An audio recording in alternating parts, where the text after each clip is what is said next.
बहुत पहले की बात है, शुरू से भूतिया आवाज गांव के बगीचों से आती थी, जैसे कि वे भूतिया रातों की चुप्पी को दर्शाती हैं। लोग कहते थे कि उस बगीचे के पीछे एक लाल हवेली है, जो कभी नजर नहीं आती, लेकिन यहाँ पर कोई भी नहीं जाता था और न किसी ने कभी वहाँ पर गंभीरता से ध्यान नहीं दिया था। राजू ने अपने दोस्त सुनील को बताया कि उसकी दादी ने उसे कहानी सुनाई थी कि उस लाल हवेली के पास एक बड़ा पेड़ है, जिसके नीचे कोई भूत रहता है। सुनील ने राजू की बातों को ध्यान में रखते हुए सोचा कि क्यों न वहां जाकर देखते हैं। एक रात राजू और सुनील ने निश्चित समय पर लाल हवेली की ओर बढ़ते हुए उसे देखा। वह भयानक और डरावनी लग रही थी।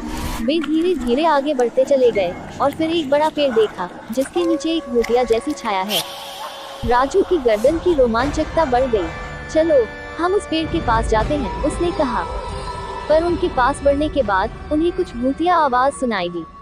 वे कुछ गड़गड़ाहट की आवाज सुन सकते थे, जो बड़े पेड़ से आ रही थी। धीरे धीरे भूतिया आवाज बढ़ती चली गई और उन्होंने एक और भूतिया आवाज को सुना। कौन है? राजू ने डरते हुए पूछा। यहाँ कोई नहीं है, उस पेड़ के पास एक भयानक भूतिया आवाज आई।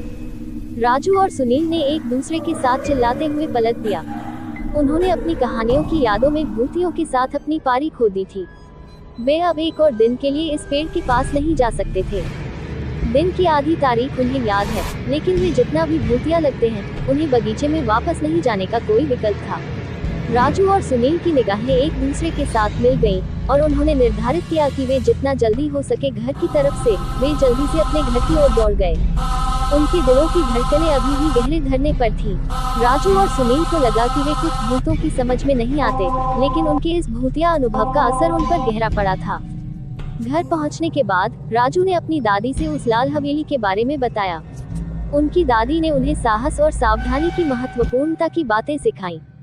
वह उन्हें समझाती कि ऐसी अज्ञात स्थिति में बच्चों को बिना बड़े वयस्कों के साथ जाने का निर्णय नहीं लेना चाहिए। इस अनुभव ने राजू और सुनील को जीवन की एक महत्वपूर्ण सीख सिखाई।